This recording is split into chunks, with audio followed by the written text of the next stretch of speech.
comentario de esta parashá, la parashá Kitizet, cuando salgas. Entonces vamos a escucharlo a nuestro hermano William hacer este comentario, y para eso todos vamos a disponer siempre este momento muy especial para poder saber qué es lo que el Señor quiere decirnos en este Shabbat. Adelante, mi hermano William. Amén, bendiciones para todos, Shabbat Shalom. Estamos, como dijo nuestro hermano, ya listos para seguir avanzando en este caminar de la Torá. Estamos ya en la porción de la Torá número 49, y bueno, esta porción tiene temas muy importantes, sobre todo o específicamente con relación a leyes y mandamientos. Es muy amplia.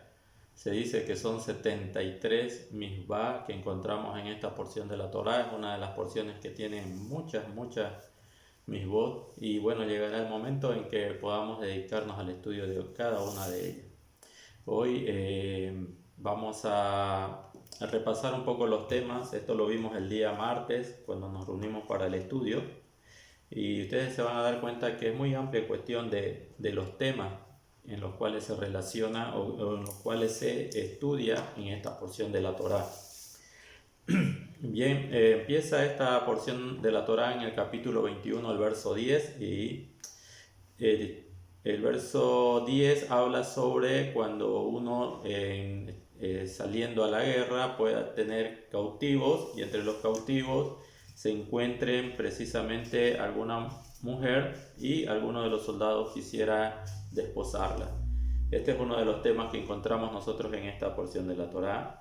También en el capítulo 21, el verso 15, se habla sobre el derecho del primogénito, especialmente de aquel que muchas veces el esposo o el padre pone su mirada específicamente en una mujer y desecha al de otra mujer que puede tener un grado de inferioridad en cuanto a la relación, en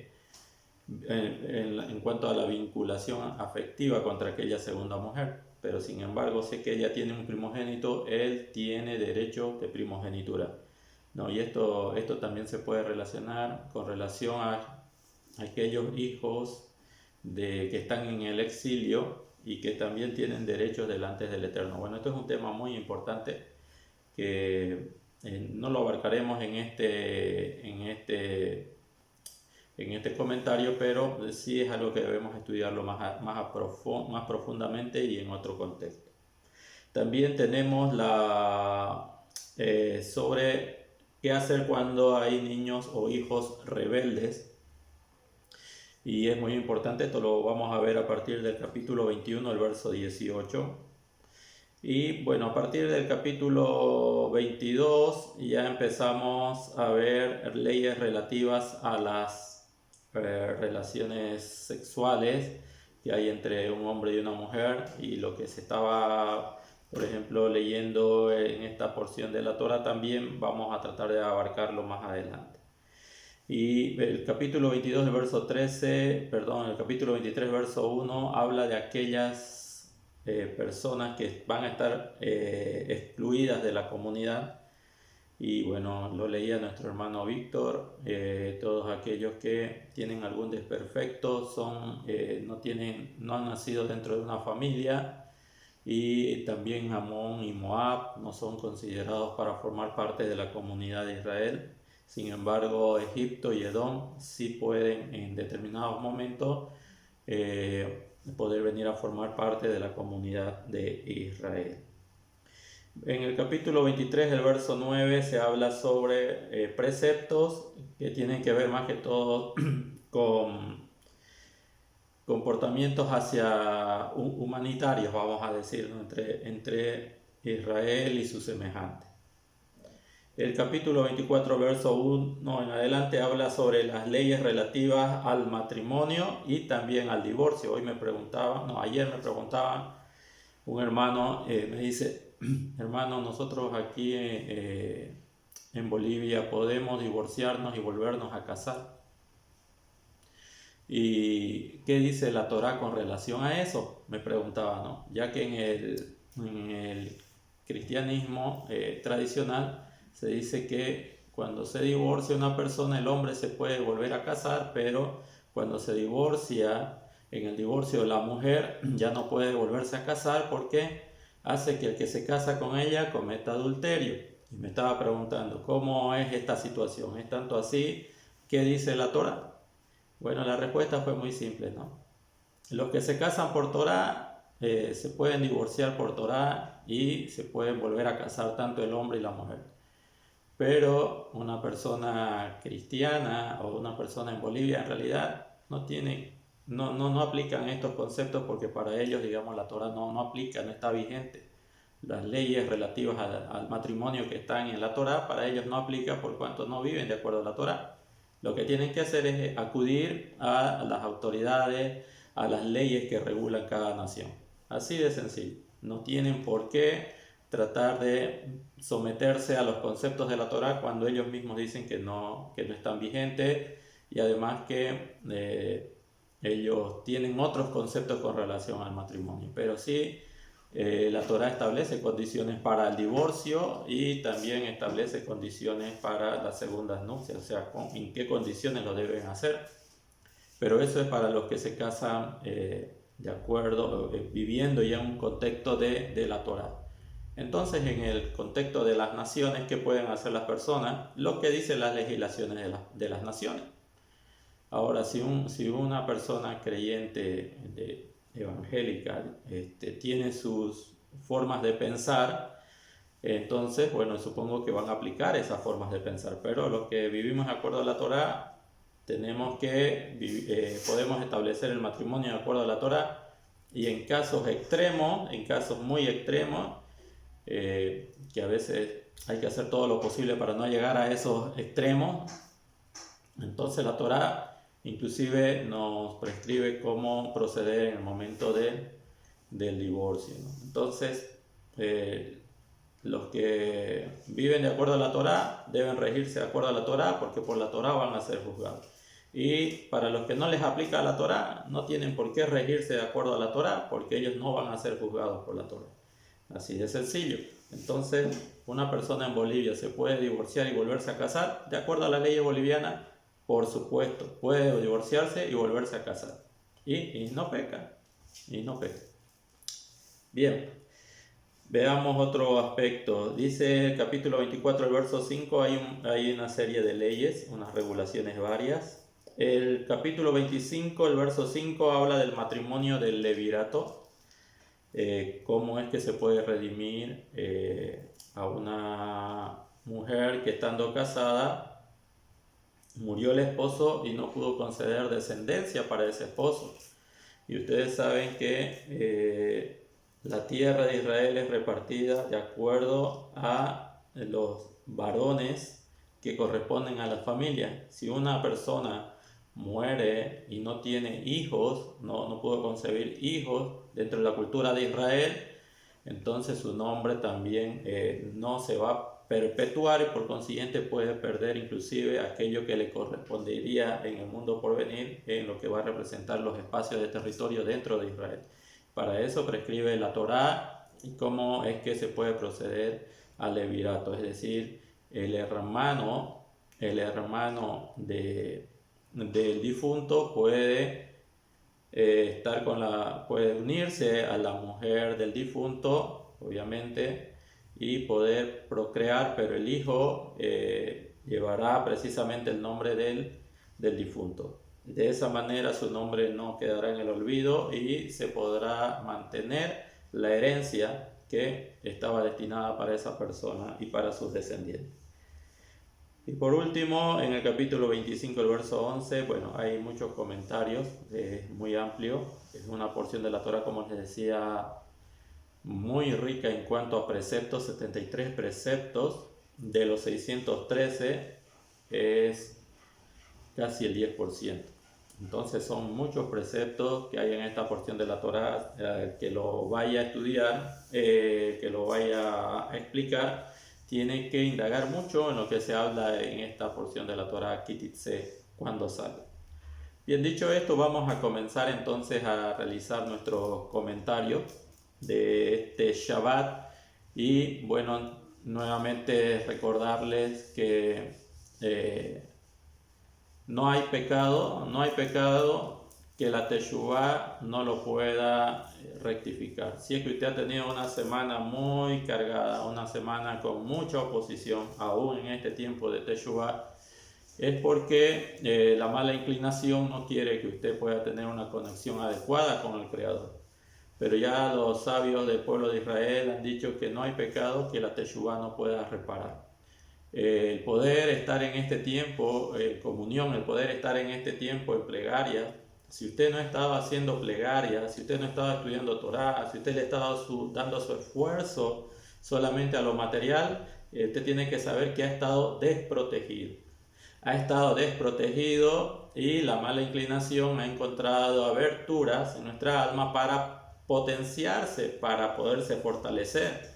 Y seguramente en muchas áreas de su vida usted no ha podido encontrar tal vez la tranquilidad y la paz necesaria. Si usted está pasando por esta situación, aproveche este tiempo. Aproveche estos días. Estos días son de acercamiento, estos días son de conexión, estos días son para que usted pueda renovarse, renacer, por así decirlo, a una vida espiritual. Entonces la plegaria, los rezos, el estudio de la Torá, el poder fijar horarios de oración es muy importante para que usted pueda tener protección, para que usted pueda mantenerse dentro de los propósitos que el Todopoderoso tiene para con su vida. Y todos seguramente estamos pasando por situaciones difíciles, el Yetzer Hará se está manifestando con mucho ímpetu en este tiempo, cuando vemos, por ejemplo, vemos en muchas comunidades que están haciendo la Selihot, que están esforzándose por madrugar, que están esforzándose por hacerlos en horarios de descanso habituales, están en plegarias, están en rezo, y ellos al compartirnos sus situaciones, al compartirnos todo lo que ellos están experimentando en este tiempo, para ellos también no les es fácil, pero si nosotros no hacemos nuestras plegarias, la situación puede ser mucho más complicada que la de ellos. Así que usted en estos días trate de conectarse, en estos días trate de fortalecerse, en estos días trate usted de declararle al Creador todas aquellas transgresiones que usted considera que son necesarias para que podamos ser rectificados de aquello. Y bueno, el Eterno va a empezar a orar en nuestras vidas, primero con protección, con restauración, para que de esa manera lleguemos a los momentos, a los días temibles, a los días de los juicios, donde los libros se abren, para poder ser juzgados para bien, Así que si usted piensa que todo lo que ha estado viviendo en este tiempo, a pesar de que usted ya está andando en la Torá, y todo lo que usted ha estado viviendo en un momento se ha venido hacia abajo, todo lo que usted ha construido en Kedushá se ha venido hacia abajo por los problemas, por las dificultades que se le han podido presentar en estos días, levántese. El Sadik sabe que si cae puede levantarse y hacer Teshuvah, trabajar duramente para volverse a conectar con la fuente de vida, para volverse a conectar con el Creador. Entonces, nada está perdido cuando nosotros hacemos Teshuvah. Nada está desechado cuando nosotros hacemos Teshuvah. Y en estos días, que sea la Teshuvah la que nos eleve, no nuestros méritos, sino simplemente el arrepentimiento sincero y el compromiso para con el Creador de no volver a cometer los errores por los cuales venimos tropezando continuamente. Así que no se desaliente en estos días, son días de mucho escudriñamiento. Por eso decíamos, si usted puede proclamar ayuno en estos días, hágalo. Si usted puede proclamar vigilias de oración, hágalo. Si usted quiere fijar horarios de oración, hágalo, porque todo eso va a permitir que usted pueda reconectarse y nuevamente poder estar alineado a los propósitos que tiene el Eterno. Así que lo alentamos para que usted no descuide la plegaria, no descuide usted la tefilá, y como decíamos, ¿no? Este es el mes de las 3 T: Teshuvah, tefilá y sedaká. Hacer arrepentimiento, las plegarias y hacer actos de justicia, actos de misericordia y de bondad con los que están a nuestro alrededor y son los más necesitados. Y eso nos va nuevamente a comprometer en el camino de la Kedushá, de la santidad. Bien, entonces vamos a comenzar con lo que dicen los primeros pasajes de esta porción de la Torá. Estamos en Deuteronomio. Deuteronomio es el nombre griego que se le da al quinto libro de la Torá. En hebreo sabemos que es Devarim, que significa palabras. Y en el capítulo 20, el capítulo 21, el verso 10 dice: cuando salieres a la guerra contra tus enemigos, y Adonai tu Elohim los entregare en tu mano, y tomares de ellos cautivos, y viere entre los cautivos a una mujer hermosa, y la codiciareis, y tomareis para ti por mujer, la meterás en tu casa,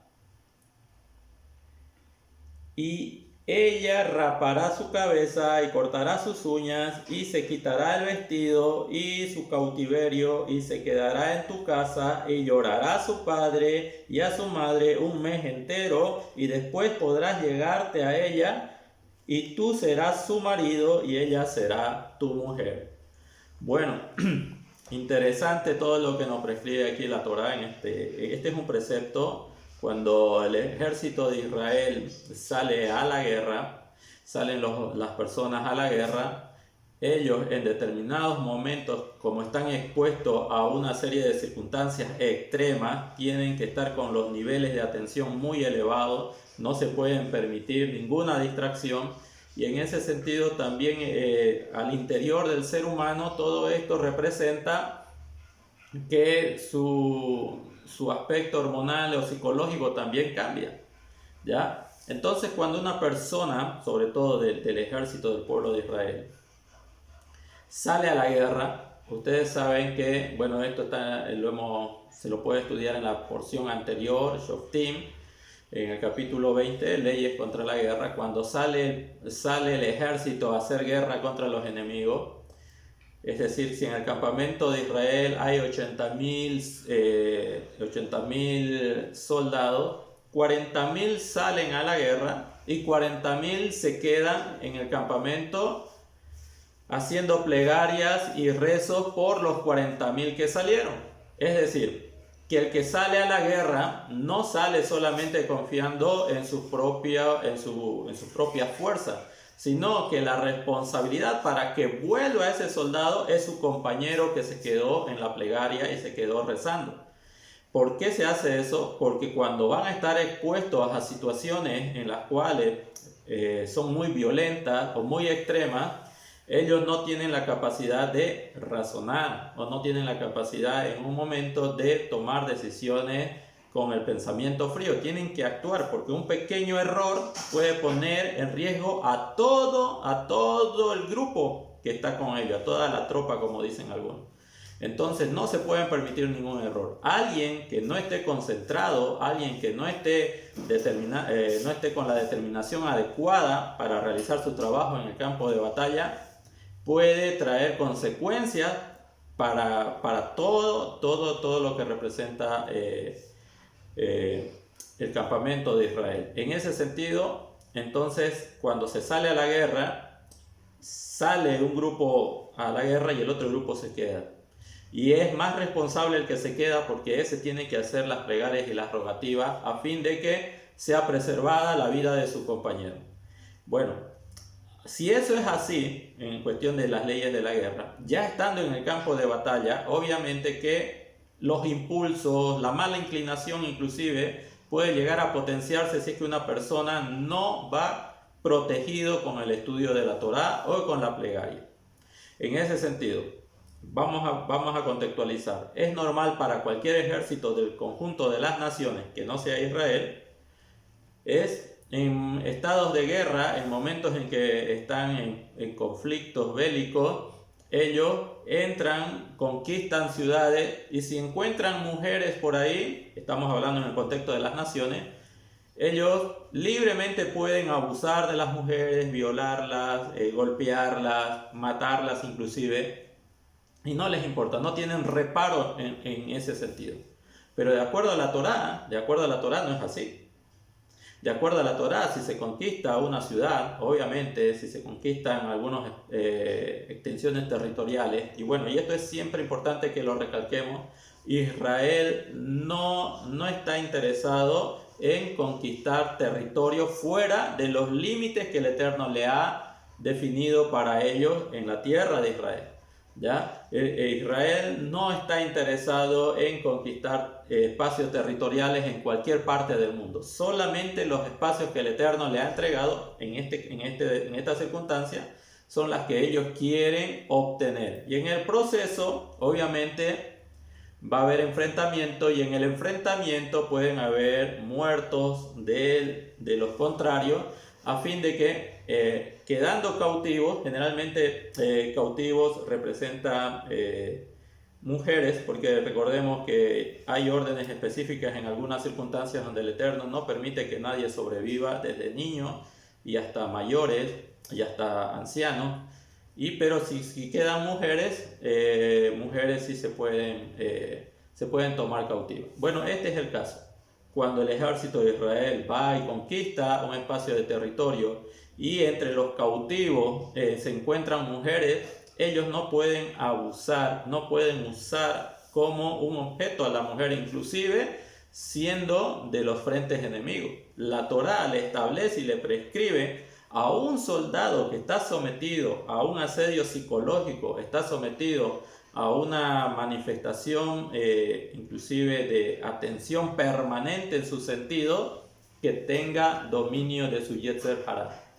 La Torá le manifiesta inclusive eso al soldado que está en situaciones extremas, como dice en este aspecto: cuando salieres a la guerra contra tus enemigos, y Adonai tu Elohim los entregar en tu mano y tomares de ellos cautivo. En el idioma hebreo, lo interesante es aquí aparentemente una contradicción en el sentido de plural y singular. Por ejemplo, aquí tengo el comentario de los Jajamim que dice que en el hebreo dice: cuando salgas a la guerra contra tus enemigos y tomas cautivos de él, no de ellos, de él.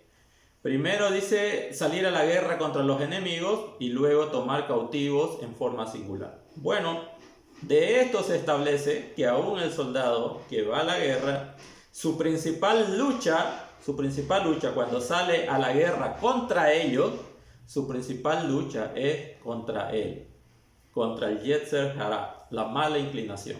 Entonces, en ese momento, cuando el soldado ve a una mujer que pertenece a las familias que han sido enemigas, y como sabemos nosotros que el pueblo de Israel tiene que exterminar a los varones, sean jóvenes, sean ancianos, y de esa manera se termina con las naciones que son conquistadas. En ese sentido, las mujeres quedan específicamente sin nacionalidad, y por eso si un soldado quisiera tomarla por esposa, y primeramente, ¿qué es lo que tiene que hacer? Si es que, bueno, el soldado ve a una mujer cautiva y la quiere tomar por esposa, lo que tiene que hacer es llevarla cautiva, presentarse ante los ancianos y decir: en el campo de batalla yo conocí a esta mujer es precisamente del pueblo extranjero al cual hemos conquistado. Ella ha venido en calidad de cautiva, pero en realidad yo la veo muy hermosa y quisiera casarme con ella. Ustedes saben que hay una prescripción en la Torá de que los hijos de Israel deben de tratar de no casarse con mujeres de otras culturas, de otros pueblos. Pero en este caso las condiciones son diferentes, por cuanto ya al no quedar varones dentro del enfrentamiento, obviamente estas mujeres también quedan sin nacionalidad, se pierde la nacionalidad, y estas mujeres cautivas pueden venir a formar parte de la comunidad de Israel y no son consideradas como foráneas o como extranjeras, por cuanto ya no existe su nacionalidad, ya fueron exterminados. Y en ese sentido es que el varón que quiere llegarse a una mujer en estas condiciones cautiva, entonces no puede tener contacto carnal directo, como lo hacen en las naciones gentiles. Ellos arremeten contra todos los enemigos y en el proceso violan mujeres, matan mujeres, hacen lo que quieren. Ustedes han sabido lo que ha pasado con el Islam, cómo el Islam se promueve en ese sentido de violencia contra la mujer en las comunidades en el África. Bueno, hace unos 2 o 3 años eso fue una noticia que salía en todos los medios. Jóvenes, 12, 13 años, que tenían que estar con soldados de la línea de ese pensamiento mucho mayores. Bueno, eso está bien para las naciones, pero para el pueblo de Israel no está permitido eso. ¿Qué tiene que hacer? Traer la cautiva, presentarla y luego darle un tiempo, encerrarla en un lugar como cautiva. Obviamente se le tiene que dar alimentación. Y en ese lugar el Eterno dice, como está escrito, la meterás en tu casa y ella rapará su cabeza y cortará sus uñas.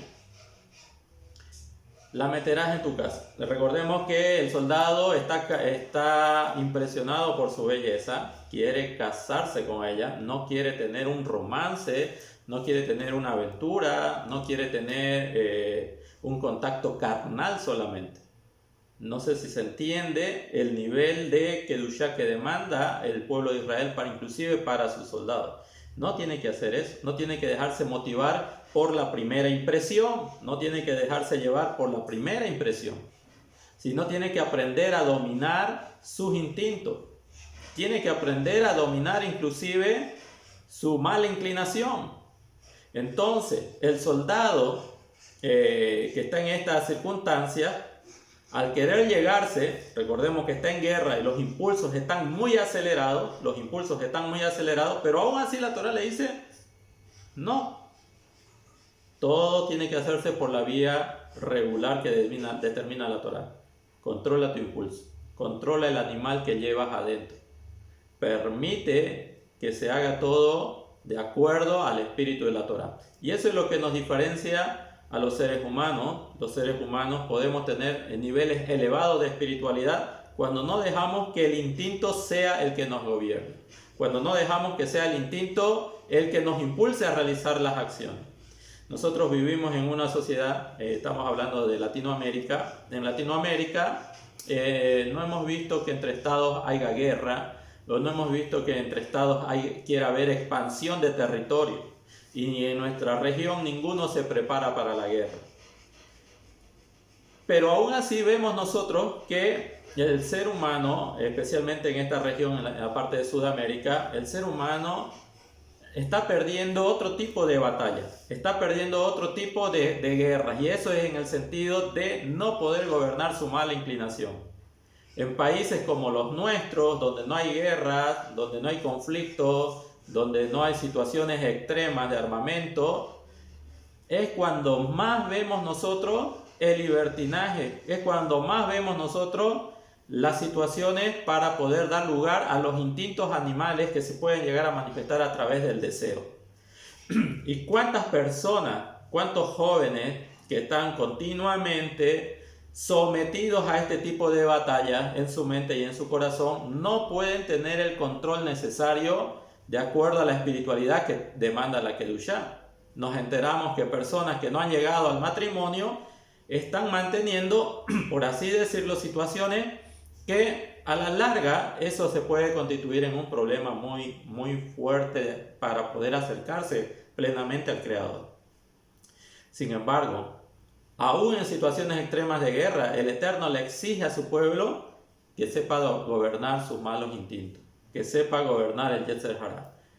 Llevas a la cautiva, te gusta la cautiva, entonces tú la traes a una casa, la tienes en esa casa, les das pan y agua solamente. La belleza de la mujer, recordemos que muchas veces se caracteriza por la cabellera, entonces la belleza se la sacamos, rapamos a la mujer, las uñas se las cortan y luego se la deja encerrada durante 30 días a la mujer cautiva. Y luego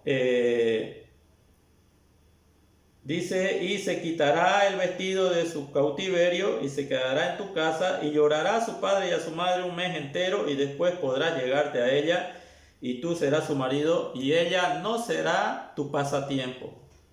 Ella no será tu pasatiempo. Ella será tu mujer. Entonces el espíritu de la Torá, fíjense en estas situaciones extremas, es que la unión entre un ser humano, varón y una mujer, tiene como objetivo establecer siempre una familia. Tiene como objetivo establecer siempre una familia. De ahí es que nosotros entendemos que la moral de la Torá no permite el enamoramiento, no permite las pasiones juveniles, no permite, a ver, voy a probar qué tal es, la voy a conocer aún en la intimidad y si veo que hay afinidad, entonces sí me caso. La Torá no permite eso. En el pueblo de Israel esas prácticas están muy limitadas y es específicamente porque ese no es el camino de la Kedushá. Ese no es el camino del apego hacia el Eterno.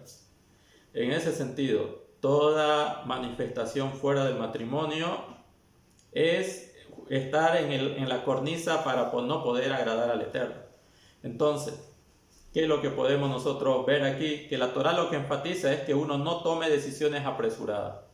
Tranquilízate. Te dejaste llevar por la primera impresión te cautivó, la primera impresión cegó tu entendimiento, todo el tiempo tu mente está metido en eso, debes saber que esa es la mala inclinación. Debes saber que esos impulsos del deseo son precisamente artimañas de la mala inclinación. ¿Qué es lo que tienen que hacer las personas solteras, inclusive las personas casadas? ¿Qué es lo que pueden hacer? Es aprender el estudio de la Torá. Como dicen los sabios, el estudio de la Torá va a ser nuestro cerco protector.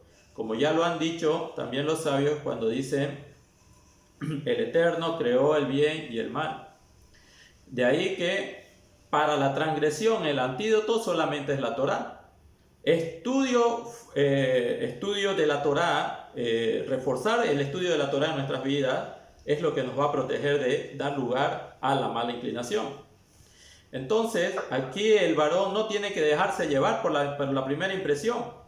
La pone en un cuarto, le quita aspectos externos de su belleza como el cabello, le corta las uñas y luego esas uñas van a empezar a crecerse durante 30 días. Nadie la va a atender, solamente le van a dar alimento y esa mujer va a tener el tiempo de llorar a sus familiares que hayan muerto, aun si era casada. Empiezan a llorar durante 30 días y cuando lloran estos 30 días y la mujer no se arregló, el cabello no lo tiene, las uñas le crecieron, está toda llorosa, las vestimentas están sucias. Ustedes saben que en la cultura del Medio Oriente el duelo o lo que es precisamente llorar a un difunto va acompañado con polvo y ceniza. Entonces, cuando vuelva el soldado que la vio hermosa y quería casarse con ella, no quería tener solamente un encuentro íntimo, sino quería casarse con ella, entonces viene y de pronto ve las condiciones en las que se encuentra esta mujer y ¿qué dice? Ahí ella puede decidir si quiere casarse o no. Si a pesar de lo que él ve, no en una primera instancia, sino en una segunda impresión, a pesar de lo que él ve, él aún está decidido a casarse, entonces la toma por mujer y ella viene a ser su mujer con todos los derechos que la Torá le prescribe a la mujer de un Bené Israel. Pero si él ve en esas condiciones que no está, que no le atrae, que está descuidada y que lo que vio a primera instancia no es lo que realmente él estaba esperando, entonces no. Entonces no debe haber acto carnal antes del matrimonio. No debe haber acto carnal antes del matrimonio.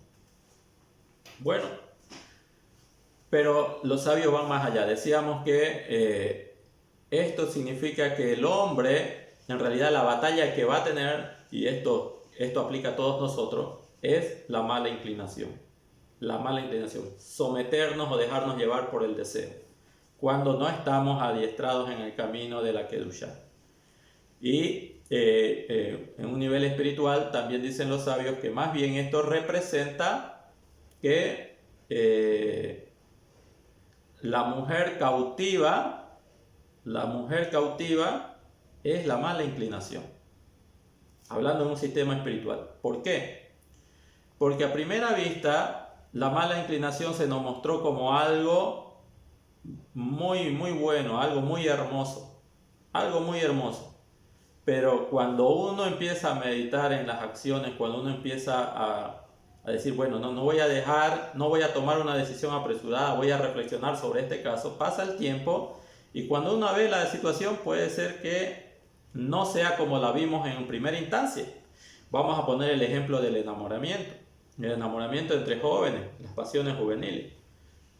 Todos hemos sido jóvenes, todos los varones y todas las mujeres han sido jóvenes y hemos vivido en una cultura donde se nos ha bombardeado de parte de muchos medios de comunicación lo que representaban precisamente las pasiones juveniles. Ustedes saben que el enamoramiento en Latinoamérica, influenciado por todo lo que ha pasado en Europa y todo lo que ha pasado en Estados Unidos, en Norteamérica, el enamoramiento en Sudamérica, en Latinoamérica, se da desde tempranas edades, y desde tempranas edades los jóvenes tratan de vivir independientemente del cuidado de sus padres. ¿Y qué pasa con esto? Es que ellos lo ven muy bueno al principio, pero generalmente terminan separándose.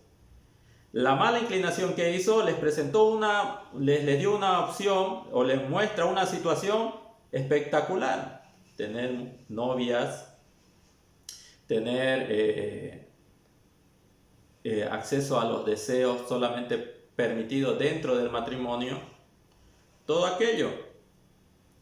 Y nosotros podemos ver que en un momento toda esta situación aparentemente es deseable y agradable, pero sin embargo terminan separándose, sin embargo terminan rechazándose. Entonces, algo que fue agradable en un principio, luego de una segunda opción, es todo lo contrario. Es decir, que esta situación se escribió no solamente para un soldado que está en la guerra, sino también para nosotros, para que nosotros podamos meditar sobre las acciones y los impulsos que muchas veces tenemos, que al principio puede ser muy agradable, pero pasado el tiempo eso se puede convertir en algo desagradable. Entonces lo que nosotros tenemos que aprender es a cautivar la mala inclinación, es someter a la mala inclinación para luego tomar una segunda opción, una segunda determinación. Y en ese sentido es que nosotros debemos desarrollar nuestra emuná, y esto se hace solamente por medio del estudio de la Torá. Entonces, ¿qué podemos aconsejar nosotros a las personas que todavía no han llegado a formalizar un matrimonio? Que esperen, que tengan paciencia, que se aboquen primeramente a sus deberes, a los labores del corazón. Lo otro va a venir en la medida de que ustedes sepan primeramente gobernar y dominar lo que es a la mala inclinación. Y para eso necesitamos la sabiduría de la Torá. Solamente la Torá va a producir en nuestras vidas que tengamos protección. Y es por eso que nosotros también en este pasaje encontramos lo interesante de cómo es que la Torá nos va educando para que nosotros podamos desarrollarnos continuamente en el frente de batalla que tenemos. Es uno de los aspectos de los cuales hablan los sabios y lo transmiten para todas las generaciones. Bien, vamos a ir avanzando un poco, y este tema lo que sí lo queremos tocar, el tema del hijo rebelde, porque hay una misbah, uno de los 613 mandamientos en cuanto a esta situación, que es importante que la analicemos. Fíjense, el capítulo 21, el verso 18 en la Torá, Devarim 21, el verso 18 dice lo siguiente: si alguno tuviere un hijo contumaz y rebelde, que no obedeciere a la voz de su padre ni a la voz de su madre, y habiéndole castigado no les obedeciere, Entonces lo tomarán su padre y su madre y lo sacarán ante los ancianos de la ciudad y a la puerta del lugar donde viva. Y dirán a los ancianos de la ciudad: este nuestro hijo es contumaz y rebelde, no obedece a nuestra voz, es glotón y borracho.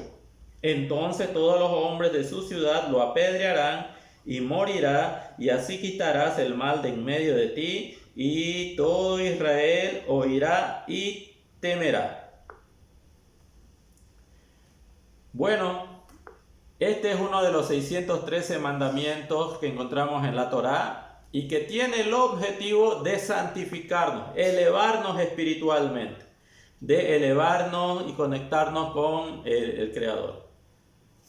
Bueno, decíamos el día martes en el estudio, cualquier persona que viene y lee este espacio de la Torá, este contexto de la Torá, y no es una persona que habitualmente está capacitada para poder alinearse a los mensajes de la Torá, va a decir, esto es lo que habla la Torá, esto es lo que habla la Biblia. Aquí en la Torá y en la Biblia se enseña a apedrear a los hijos, se enseña inclusive si es que un hijo tiene muchas complicaciones de disciplina, yo lo tengo que matar o se lo tiene que matar. Ese es el Creador al cual ustedes quieren que yo sirva, estudie y empiece también a adorarlo. Un Elohim que busca que inclusive los padres en determinadas circunstancias agarren una piedra y maten a su hijo. Ese es el Creador que ustedes quieren, al cual quieren ustedes que yo me pueda alinear. Bueno, esa puede ser la perspectiva y la óptica de una persona que no tiene preparación o no tiene interés en conocer las aspiraciones espirituales o elevadas que nos presenta la Torá.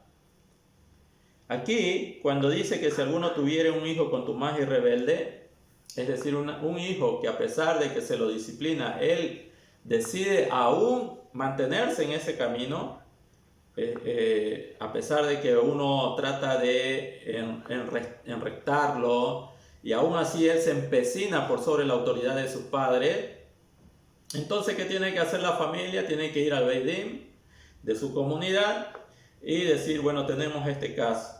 Mi hijo, por más que lo instruimos, por más que le hablamos, por más que lo reflexionamos, inclusive por más que aplicamos en ello la disciplina física, aún así se mantiene en una situación de deshonra para con nosotros. Todo el tiempo es deshonra, es una persona que es glotona y es borracha y no hace caso. Entonces, ¿qué tienen que hacer los del Beit Din? Van, indagan la situación, citan al muchacho y si el muchacho se comprueba de que verdaderamente él no quiere obedecer o someterse, no quiere tener un signo de autoridad sobre su vida, la Torá en esos casos, cuando el Beit Din lo determina, entonces se lo puede matar.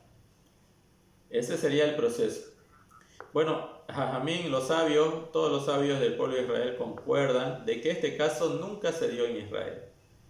Este caso nunca se manifestó en el pueblo de Israel. Es decir, que nadie dijo en un momento, bueno, yo tengo un hijo tan rebelde que la verdad nos trae dolores de cabeza, nos causa sufrimiento, no nos quiere obedecer, no quiere someterse a la voluntad de nosotros, es más, no trabaja, es una persona que come mucho, es una persona que le gusta solamente recibir, no aporta en nada y es borracho. Es decir, no gobierna sus cualidades internas. Ya no sabemos qué hacer. Y bueno, que lo hayan llevado a un Beit Din y el Beit Din haya determinado que eso es verdad, eso nunca existió, nunca pasó en el pueblo de Israel, nunca se dio.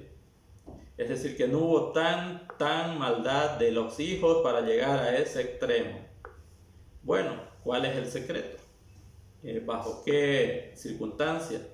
Es verdad, entonces, en este caso tendríamos que evaluar si la apreciación de una persona que no tiene características de estudiar permanentemente la Torá, empieza a leer este pasaje de las Escrituras y tiene una percepción del Eterno de que es un Elohim muy sádico, entonces esa persona no entiende lo que la Torá quiere hacer, no entiende el espíritu de la Torá, y es lo que vamos a tratar de explicar en este momento. Como decíamos, los 613 misbot, los 613 mandamientos tienen por finalidad, la finalidad de los 613 misbot es que nosotros nos elevemos espiritualmente. ¿De quién es responsabilidad que los hijos crezcan de esa manera? Obviamente no es del hijo. Escuchen bien los papás, no es de los hijos. ¿Ya?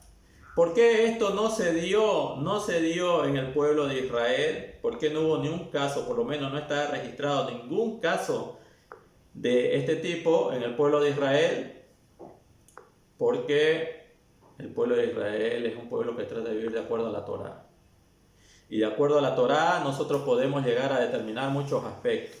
Vamos a ver algunos aspectos que nosotros debemos considerar para poder saber si lo que está escrito en este pasaje tiene el objetivo de que nosotros en determinados momentos apedriemos y matemos a nuestros hijos, o quiere enseñarnos algo la sabiduría de la Torá.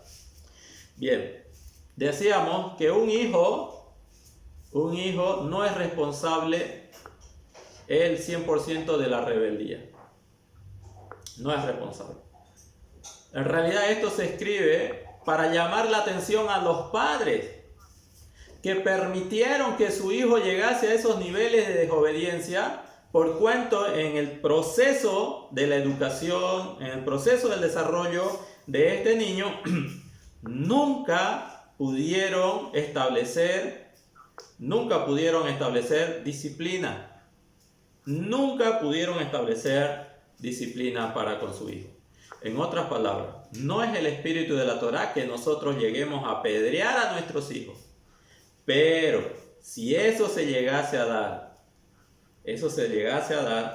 obviamente que la responsabilidad no es exclusiva o no sería exclusiva del hijo, sino principalmente esa responsabilidad recaería sobre todo en el padre, sobre todo en los padres. Entonces, fíjense lo que dice, tengo aquí mis notas. Realmente los israelitas nunca apedrearon a sus hijos. Nunca ha habido un caso de un hijo terco y rebelde llevado a juicio, y nunca lo será. Esto está escrito en el Talmud, en Sanedrín 71a. Nunca hubo ni nunca lo habrá. Pero, sin embargo, la ley es una evidencia justa para todos los padres. Algunos padres miran para otro lado cuando sus hijos desobedecen y se portan mal. Esa es la raíz. Es por eso que trae la Torá este precepto. ¿Cuántos de los padres, cuando ven el comportamiento mal de los hijos, no prefieren mirarle a los ojos, no prefieren ver la realidad y tuercen la mirada tratando de ignorar los hechos de maldad que se relacionan con sus hijos? Y no es que ellos desconozcan, simplemente ellos no lo quieren reconocer. No quieren reconocer esa situación. No quieren tener esa compenetración con sus hijos. No quieren, por así decirlo, confrontar a sus hijos. Prefiero hacerme el que no vi nada. Entonces, la Torá quiere que nos demos cuenta de que la paternidad permisiva no es una opción para el pueblo del Eterno. Escucha, hermano, el ser permisivo con los hijos es anti-Torá. El ser permisivo con los hijos es vivir en contra de la Torá. No es elevarse espiritualmente, no es santificarse espiritualmente. El no querer disciplinar a los hijos cuando verdaderamente están a tiempo de ser corregidos, eso no es Torá. Dice: muchos padres toleran desobediencia y consideran que la rebelión adolescente como una parte normal del proceso de crecimiento. No es normal eso. Que sean desobedientes los jóvenes. Bueno, es que vivimos en una sociedad donde tienen amigos y tampoco ellos lo vamos a excluir. no lo vamos a tener todo el tiempo controlados, hay que darle libertad, hay que darle su lugar y que ellos puedan hacer cosas de jóvenes. Todos hemos sido jóvenes, bueno, todos hemos sido jóvenes y en un tiempo vivíamos sin Torá, sin promesas, sin entrar a los pactos, sin el Mesías. Pero ahora ya no es esa nuestra condición y se sobreentiende que los errores por los cuales hemos pasado no se lo deseamos que también pasen nuestros hijos. Entonces no es una opción de la Torá que usted pueda justificar los malos hechos de sus hijos porque vivimos en una sociedad donde todos los jóvenes lo hacen. Eso no es Torá. Y dice, puede ser normal, pero eso no es lo que lo hace permisible. En el libro de los Proverbios se dice que un hombre que no disciplina a su hijo odia a su hijo, pero un hombre que ama a su hijo lo disciplina con diligencia. La disciplina enseña al niño sabiduría, pero el niño que se sale con la suya avergüenza a sus padres, a su madre, avergüenza a su madre. Esto está en Proverbios 29:15 y sería bueno que lo anote, hermano. El que no disciplina a su hijo, más tarde su hijo avergüenza a su madre. Anótelo, está escrito. Proverbios 29:15. Nosotros vemos, por ejemplo, el caso sobre todo de la jovencita. Esto lo vemos en Latinoamérica, obviamente, ¿no? Bolivia está en el contexto de Latinoamérica y en otras culturas. Muchas veces se le da mucha libertad a los jóvenes, y específicamente las jovencitas que no están fundamentados en una familia o estructurada en una familia de Torá. Se le da muchas libertades y con el tiempo se ven las consecuencias. A temprana edad ven muchos de sus proyectos de vida frustrados porque tienen que asumir o acelerar procesos en su vida como responsabilidades de ser madre a temprana edad y para colmo, madres que tienen que criar solos a sus hijos. Y el detalle es que cuando eso acontece en una familia, los primeros que salen a decir, bueno, no importa si esto te pasó, hija, no necesitamos de nadie más, te vamos a ayudar y bueno, ya está hecha la situación, pero no te vamos a dejar sola, te vamos a ayudar. Entonces, en la mente de esa jovencita, por así decirlo, cree que lo que hizo no fue tan grave. Cree que lo que hizo, bueno, le puede ocurrir a cualquiera y es normal que le ocurra a cualquiera, porque a pesar de su deshonra que comete para con los padres, recibe apoyo de los padres. Y está bien que los padres apoyen a sus hijos en esas circunstancias, pero lo que no está bien es hacerle creer a ellos que eso es correcto. Eso no es correcto. Y si una persona entiende, o sea, no se centra, no es equilibrado, no puede captar el mensaje de la Torá, entonces lo único que va a hacer es como avalar la deshonra y la vergüenza que produjo esa jovencita al entorno de su familia. Y con esto no queremos decir que se la desprecie, que se la abandone, pero lo que sí queremos decirle es que usted aproveche esa circunstancia para poder instruir a su hija. Y es más, en algunos lugares inclusive los padres son los que se encargan de criar a sus nietos en esa circunstancia. Y la hija, como es joven, la hija no tiene mucha responsabilidad, ella que estudie, que se prepare. Y bueno, la hija va, y aún así los jóvenes van creciendo sin responsabilidad, sin asumir su responsabilidad. Y es contra eso lo que prácticamente va el espíritu de la Torá. Contra lo permisivo que pueden ser o pueden llegar a ser los padres para con sus hijos.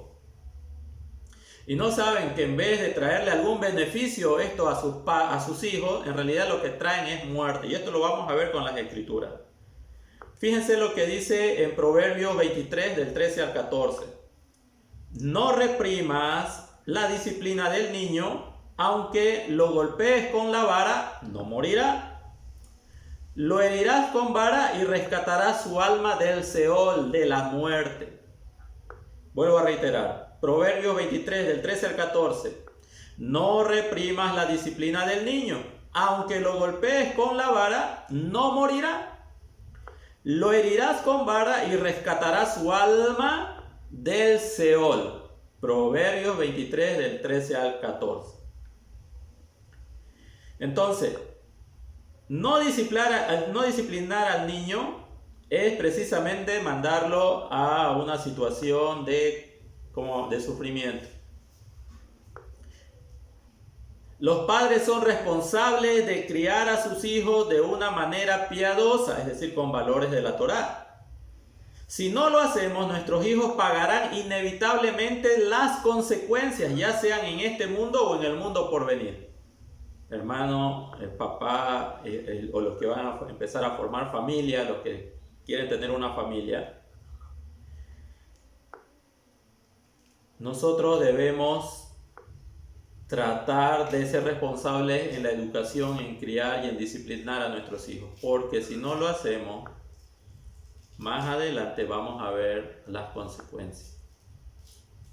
Más adelante vamos a ver sufrir a nuestros hijos. Más adelante lo vamos a ver en hijos e hijas, ¿no? Hijos e hijas. Vamos a ver cómo es que ellos se van a manifestar situaciones de mucho dolor. Bien, hablábamos de esto el día martes y queríamos nosotros manifestarlo y específicamente con un ejemplo. En realidad tenemos dos ejemplos en la Torá de personas muy elevadas espiritualmente. Y podríamos agregar un tercero. Vamos a empezar con el profeta Elí. Todos conocen al profeta Elí, el que fue el mentor, instructor de profeta Shemuel o Shemuel Hanaví. Elí era el Cohen Gadol, es decir, era un gran sacerdote de la comunidad de Israel en los días de los jueces. Sucede que Elí, un hombre que tiene Torá, que fue instruido en cuanto a la Torá, que vivió en el servicio del santuario, era el representante de la santidad entre los hombres de la comunidad de Israel, el que tenía que guardar más preceptos de la Torá, el que tenía que manifestarse en esos niveles de pureza para con el Creador, para que su servicio sea aceptable. Bueno, vemos que la Torá dice que cuando sus hijos cometían fornicación con las mujeres piadosas que venían al santuario, ¿qué hacía Elí? Elí no los estorbaba, no los reprendía, no los reconvenía, no los disciplinaba, no les llamaba la atención. Y bueno, pasó lo que pasó. ¿Qué fue lo que pasó? En un momento, ¿qué hicieron los hijos de Elí? Bueno, quisieron ir a la guerra. Creyeron que llevando el arca iban a ganar y pasó todo lo contrario, murieron. Y como Elí no quiso estorbarlo, es precisamente una persona que cuando veía el comportamiento de sus hijos miraba para un lado, miraba para otro lado. Él no quería sentirse avergonzado, él no quería confrontar a sus hijos para poderlos hacer recapacitar, para redireccionarlos, inducirlo. Temía más a sus hijos que al Eterno. Entonces el fin de Elí fue trágico. Él murió toda su familia, y de Elí no se perpetuó el sacerdocio. Llegó hasta Elí y hasta ahí nomás se quedó. Como dice aquí, no reprimas la disciplina al niño, aunque lo golpees con la vara, no morirá. Lo herirás con vara y rescatarás su alma del Seol. Hay que disciplinar a los hijos. No es que le vamos a dar con un objeto contundente y hacerle alguna fractura o dañarlo fuerte. No, la disciplina es de acuerdo al nivel. Hay una etapa para disciplinar a los niños. Hay una etapa para tratar con los jóvenes. Y ya muchas veces la disciplina no es en el sentido físico. Pero cuando es un niño, una vara no lo va a matar, no lo va a mandar al hospital. Lo va a disciplinar y él va a crecer en sabiduría, va a crecer conociendo lo que es bueno y lo que es malo, y va a saber que no es bueno optar por lo malo. Y al final vamos a salvar su alma del Seol. El Seol es la tumba, obviamente. En el caso de Elí no fue así.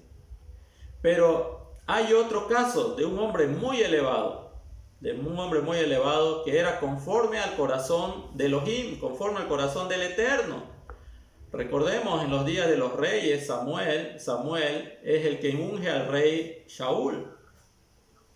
Pero el rey Shaul no se comportó a la altura de lo que había determinado la Torá para un rey de Israel, ni para con el Eterno. Entonces fue desechado. ¿Y qué le dice el Eterno a Samuel? Bueno, que él ya, que vaya a la casa de Isaí, que uno de sus hijos va a ser el rey de Israel a la muerte de Shaul, porque Saúl ya fue desechado, y el que va a ungir él es uno conforme al corazón de Hashem, del Eterno. Y nosotros sabemos que, bueno, David llegó a ser eventualmente, en su momento, fue el rey de Israel, un hombre que era conforme al corazón del Eterno, muy apegado al Eterno, cometió errores, obviamente cometió errores, y esos errores le trajeron consecuencias. Sin embargo, nosotros sabemos que él hizo un proceso de teshuvá muy sincera, se elevó mucho, y bueno, muestra de ello es que tenemos muchos salmos que nos edifican, que nos ayudan, que nos conectan en situaciones difíciles cuando estamos viviendo una situación muy complicada en nuestras vidas, y el Eterno viene a suavizarnos el alma con los salmos de David. Bueno, fue un hombre muy utilizado, un hombre muy apegado al Eterno. Es más, cuando el Eterno le dice a Salomón que construya, que le da la autorización para edificar la casa, y le dice que lo va a hacer por los méritos de David, que nunca se apartó de sus mandamientos. Así se refiere el Tanaj con relación a David, un hombre conforme al corazón del Eterno.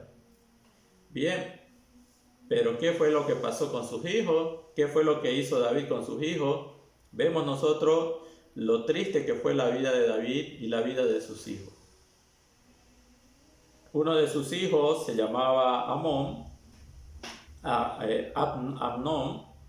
que hizo, violó a su hermana, a su hermanastra, en este caso a Tamar. Y David no hizo nada al respecto. Cuando cometió eso su hijo, David no hizo nada al respecto. ¿Qué hizo David? Volteó a mirar para otro lado. ¿Qué produjo eso? Que Absalón, el hermano de Tamar, el otro hijo de David con otra mujer, fuese y asesinase, mató a Amnón. Luego, ¿qué hizo David? David lo reprendió, lo recriminó, David lo disciplinó. ¿Qué hizo David? Bueno, David dijo, bueno, es mejor que él se vaya a tal lugar. Y no hizo nada más. Estando en ese lugar, que hizo Absalón? Absalón empezó a hacer una confabulación para tomar el trono. Prácticamente para tomar el trono. Absalón estaba decidido, inclusive a hacer hasta las cosas que para un hijo está prohibido por la Torá. Y en el proceso, ¿qué pasó? Uno de los guardias de David mató a Absalón, y Absalón murió entrelazado su cabello en un árbol entre el cielo y la tierra, como lo establece el Tanaj. Luego, el otro hijo de David se llama Adonijah, quiso usurpar el trono de Salomón. ¿Y qué hizo Salomón? Salomón lo mató. Y David, un hombre conforme al corazón de Elohim, conforme al corazón de Hashem, no tuvo la capacidad de poder disciplinar, instruir en el camino a sus hijos. Si David hubiera disciplinado a sus hijos, verdaderamente hubiera salvado sus vidas. Los hubiera salvado y no hubieran terminado muertos, como nos relata todo el Tanaj. Las desgracias que pasó al interior de la familia de David. De ahí que nosotros debemos entender lo importante que es poder saber este precepto que encontramos en la Torá. Una persona que no tiene principios de Torá va a decir, wow, el Eterno es un Dios sádico, es un creador sádico. Él inclusive permite que un padre agarre una piedra y apedree a sus hijos, hasta matarlo. Esa puede ser la conclusión de una persona que no tiene principios de Torá. Y que puede decir, por eso nosotros no creemos en el Antiguo Testamento, porque, bueno, ahí era muy rígido el Creador. Ese no es el objetivo de esta misbah. Es más, Ya lo hemos leído, los sabios dicen que esto nunca se dio en el pueblo de Israel. Entonces, la implicancia de este precepto va más allá de lo que literalmente quiere decir. Lo que aquí está diciendo en realidad es que el padre es el responsable para que su hijo llegue a tales circunstancias. Y si se va a derramar sangre del hijo, eso se tiene que entender que es porque el padre permitió que fuese un rebelde y contumaz para con él. En otras palabras, nosotros debemos entender que la sabiduría de la Torá lo que está diciéndonos aquí es prevenir llegar a este punto. Es que usted pueda reflexionar y saber disciplinar a sus hijos. Hoy tal vez sus hijos son muy grandes y usted les habla y no le van a hacer caso. Pero ¿quién fue el responsable? ¿Quién permitió que llegasen a esos niveles? ¿Quién permitió que Amnón violase a su hermana y no hacer nada contra él? ¿Quién permitió que Absalón llegase a rebelarse contra el mismo padre? ¿Quién permitió esa competencia entre los hijos, entre Adonijah y Salomón? Obviamente todo eso recae en la responsabilidad de David.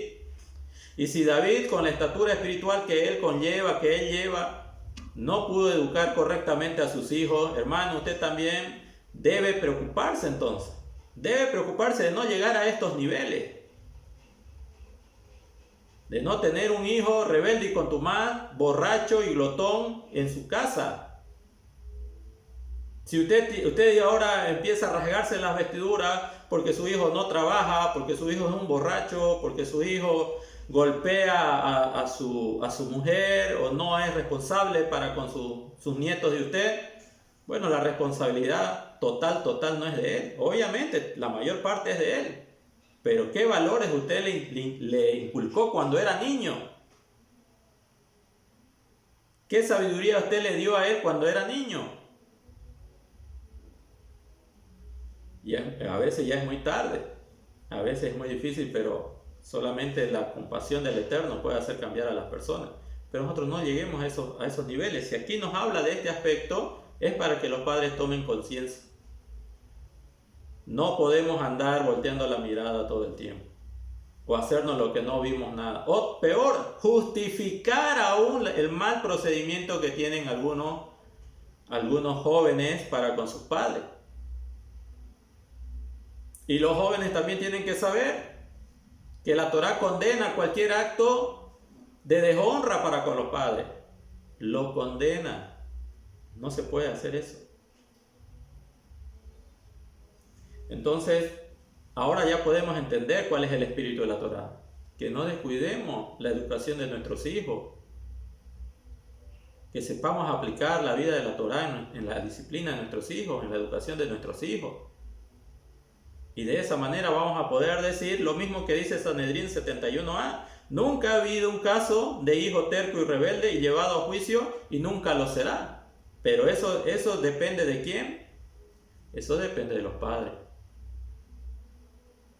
Eso depende de los padres. Hoy los hijos creen ser más sabios que los papás porque saben usar una computadora, saben usar un celular, están llevando a cabo la tecnología a punto. Y el papá tal vez está desactualizado, y por eso ellos piensan que eso es sabiduría, que eso es saber más que los padres no saben nada, que no pueden aconsejar en ningún área, y eso es totalmente errado y falso. Sabiduría no necesariamente significa conocimiento. El conocimiento nos ayuda, pero la experiencia es lo que te va a dar la sabiduría, y en eso los padres tienen experiencia. Así ellos no hayan terminado sus niveles escolares o niveles superiores de estudio, tienen experiencia. Supieron cómo resolver problemas, supieron cómo llevar el sustento a la casa en dificultades, trabajando honradamente, supieron cómo sustentar un hogar, cómo hacerte estudiar, cómo darte los instrumentos, los recursos necesarios para que te puedas desarrollar y no pases por la vida que ellos tuvieron que experimentar. Ellos tienen sabiduría, pero lamentablemente los hijos ahora adquieren conocimiento y son escasos en sabiduría. Errores por aquí, errores por allá. Se casan con una persona en un momento, 2-3 años con otra persona, en 2-3 años con otra persona. ¿Dónde está ese conocimiento? ¿Para qué aprovechó ese conocimiento? En realidad el conocimiento no es sabiduría. La sabiduría siempre viene de los padres, de las personas que ya pasaron y aprendieron de experiencias que tal vez fueron desagradables para ellos, pero que quieren ahora corregir eso en los posteriores o en sus generaciones posteriores. Y es ahí cuando nosotros tenemos que aprender a escuchar a los padres. Entonces, este pasaje de la Torá lo que trata de establecer en nuestras vidas es que nosotros no lleguemos a esos niveles. Es decir, el padre tiene que saber disciplinar, educar, instruir, corregir a los hijos para librarlos de la muerte. Bueno, y hablábamos de un tercer ejemplo, también hablamos de Yehoshua, el sacerdote. Yehoshua, el sacerdote, dice que en una visión él se ve delante del Eterno con ropas sucias y el Hasatán lo está recriminando porque el sumo sacerdote Yehoshua estaba con ropas indignas y bueno, él era una persona que ejercía muy bien su servicio ante el Creador. Entonces él se pregunta ¿por qué? Bueno, la respuesta que tenemos es que sus hijos se habían casado con mujeres, siendo hijos de la tribu de Leví, se casaron con mujeres de otras nacionalidades.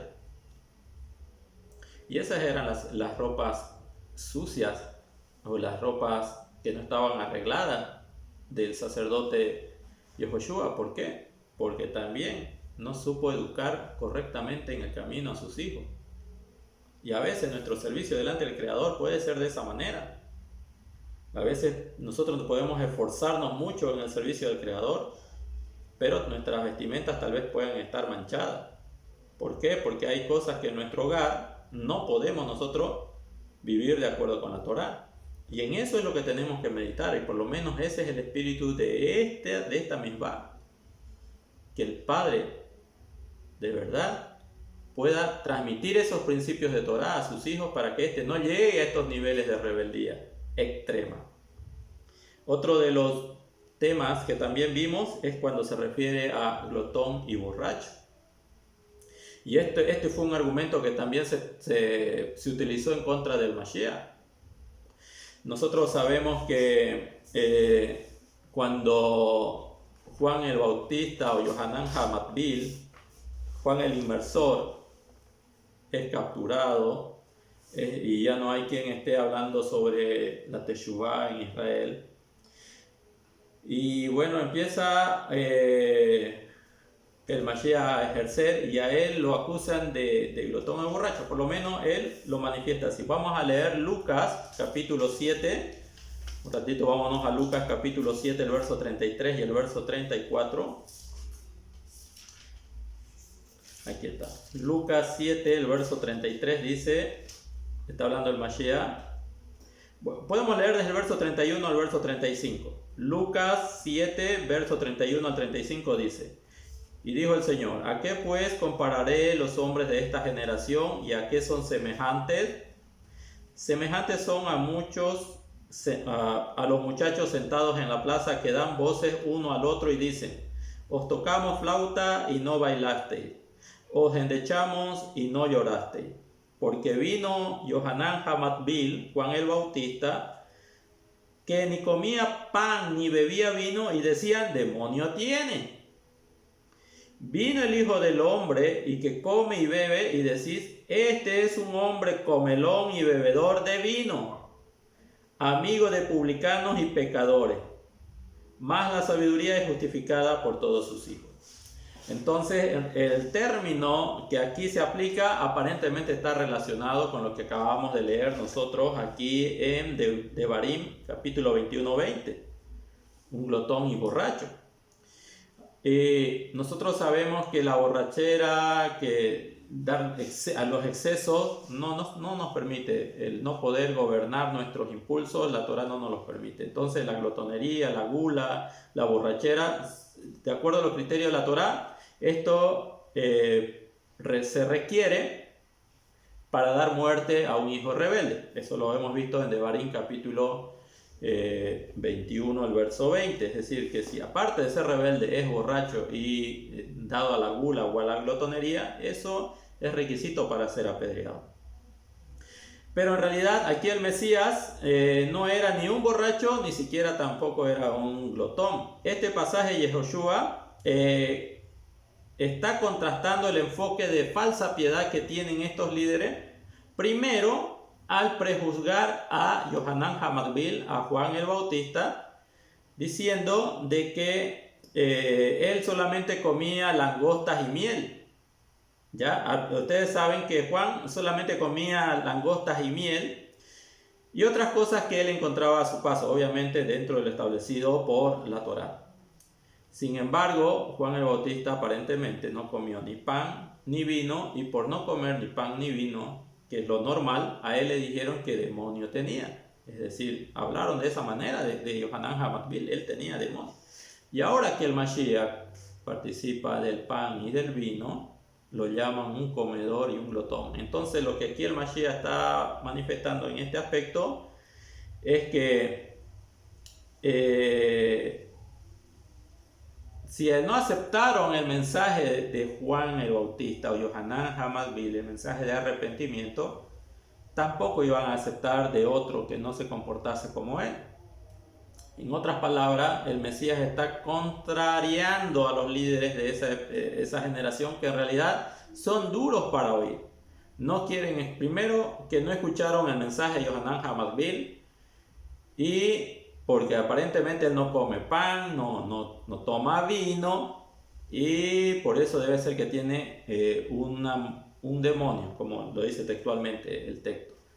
Pero ahora que viene otro que sí come pan y vino y también viene con el mensaje de arrepentimiento, ahora le llaman a este glotón y borracho. Lo llaman un glotón y un borracho. En otras palabras, el Mesías está contrariando a los líderes de su generación de que venga quien venga por parte del Eterno, ellos en realidad no lo pueden escuchar. Ellos en realidad no pueden tener cabida para lo que representa su mensaje de Teshuvah. Entonces, nosotros debemos, volviendo al tema del hijo rebelde, es tomar todas las previsiones para que podamos disciplinar, instruir en el camino a nuestros hijos. ¿Ya? Vamos a dejarlo en este tema, vamos a ver un tema más y luego vamos a poner fin a nuestra participación. Hay dos temas que quisiéramos, son cortos, que quisiéramos hablar con relación a esta porción de la Torá. El primero tiene que ver con ponerle vallas o pretiles a las construcciones que hacemos. Fíjense, vamos a un ratito, aquí está, Devarim capítulo 22, el verso 8, dice así. Devarim capítulo 22, el verso 8, dice así: cuando edifiques casa nueva, harás pretil, es decir, barandas. Harás pretil en tu terrado, en una terraza, un balcón, para que no eches culpa de sangre sobre tu casa, si de él cayere alguno. ¿Ya? Bien, nosotros sabemos que una casa, bueno, generalmente las casas siempre tienen protección alrededor.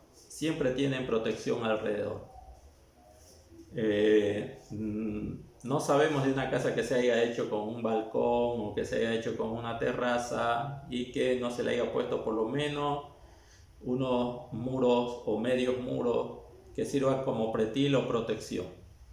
Por lo menos no conocemos. Y hasta donde sabemos también, en el pueblo de Israel, aparentemente, después de que se dio esta orden, no se ha construido nada de eso. Pero sin embargo, nosotros sabemos que la Torá siempre habla para generaciones futuras, siempre habla para todas las generaciones. Son preceptos que tienen una implicación para todos los tiempos. Entonces, Jajamín o los sabios del pueblo de Israel han determinado que esto tiene más que todo en ponernos límites y ponernos vallas. ¿Por qué? Son protecciones que nosotros debemos poner a nuestro alrededor para no llegar a transgredir la Torá. porque así como una persona que puede estar en un terrado y si no tiene protección llegar a caer y morir, entonces también en el mismo aspecto, un poquito más espiritual, el ser humano que no se pone protección a lo que ya va entendiendo de las escrituras, a lo que ya va conociendo de la Torá, en un momento puede llegar a desconectarse del objetivo y llegar a caer, y luego como producto de su caída, si no hace una teshuvá verdadera, puede llegar a desconectarse totalmente del Creador, que sería como un estado de muerte. En ese sentido, lo que nos quiere decir aquí la Torá, según lo que nos enseñan los sabios, es que es ponernos vallas para que nosotros no salgamos del contexto de la Torá y nos vayamos al materialismo exclusivamente. Proteger nuestro ser de no poder llegar a cometer este tipo de situaciones que nos alejen de la conexión con el Creador. Entonces, cuando nosotros, así como cuando nosotros edificamos una casa, tenemos que tener cuidado de colocar los pretiles o los barandiles o cualquier medio muro para que las personas estén protegidas de no caer libremente, por lo menos tengan algo de donde aferrarse y no caer. Así también en la edificación espiritual de nuestras vidas nosotros tenemos que aprender a ponernos límites. Tenemos que aprender a ponernos límites, vallados, de tal manera que nosotros no transgredamos abiertamente los preceptos de la Torá. Y en ese sentido los padres también tienen que aprender a edificar su casa poniendo límites a sus hijos. En ese sentido también nosotros tenemos que aprender individualmente a ponernos límites en nuestro desarrollo. Por eso es que la Torá no nos permite a nosotros trabajar más allá de los 6 días de la semana. El séptimo día no se debe trabajar, pero el que no pone cercas de protección a ese precepto, lo más seguro que en un Shabbat, lo más seguro que en un día consagrado, una persona, como no puso los límites, se encuentre haciendo alguna actividad en esos días, transgrediendo la Torá, y eso es una caída. Y si es que no hace teshuvá verdadera, más adelante esa persona va a seguir transgrediendo otro y otros mismos, a fin de que en realidad su desconexión con el Eterno ya sea muy evidente. Y una persona desconectada del Eterno, es decir, un hijo de Israel desconectado del Eterno, es prácticamente como un muerto. Porque nosotros sabemos que inclusive pueden haber personas que tienen nombre de que viven, pero en realidad sus acciones demuestran que están muertos, están sin la Torá de vida.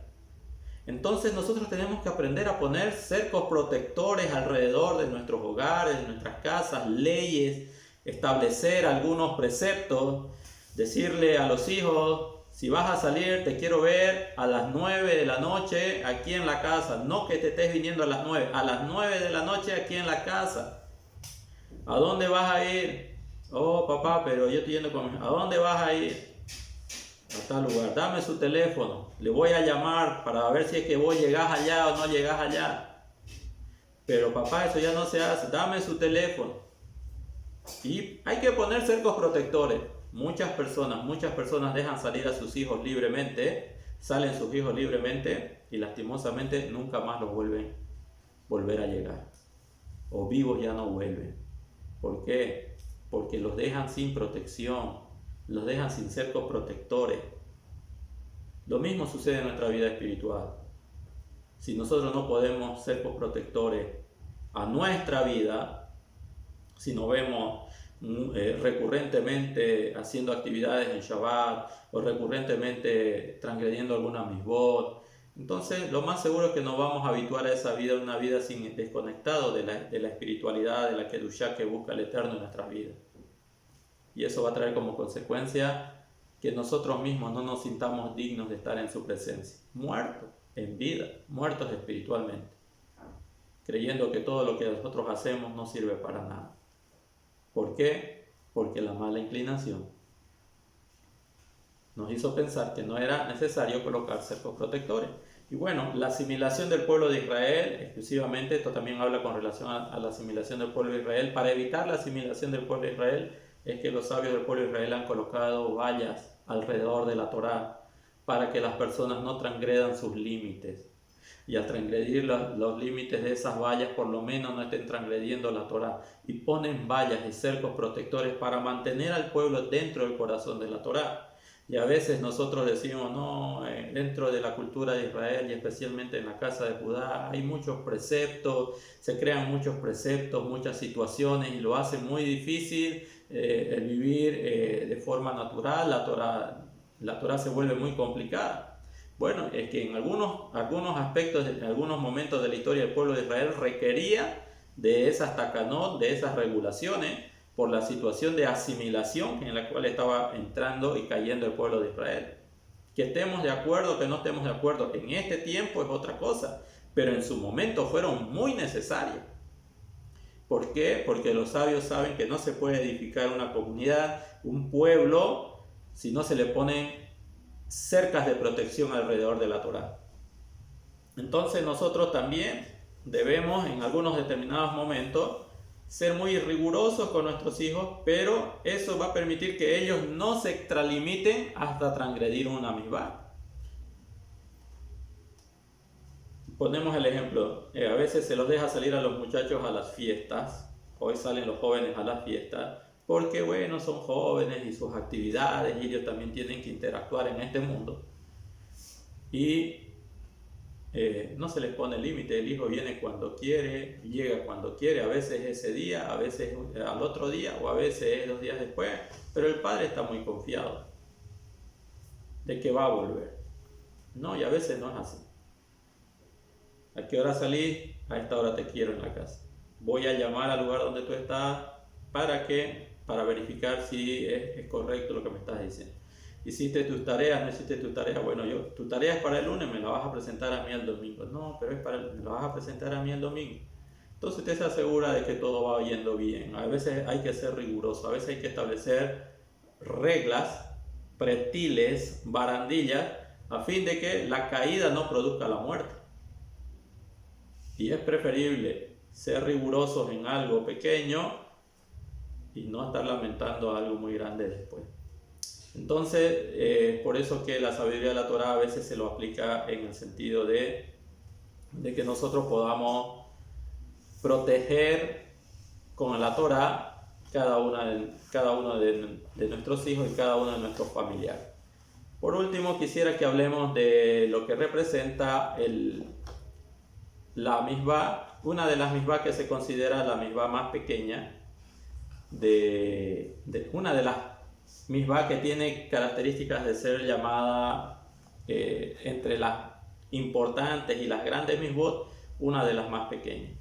Y esto está en relación a lo que representa el nido de pájaro. Primero, quisiera que vayamos al capítulo 22.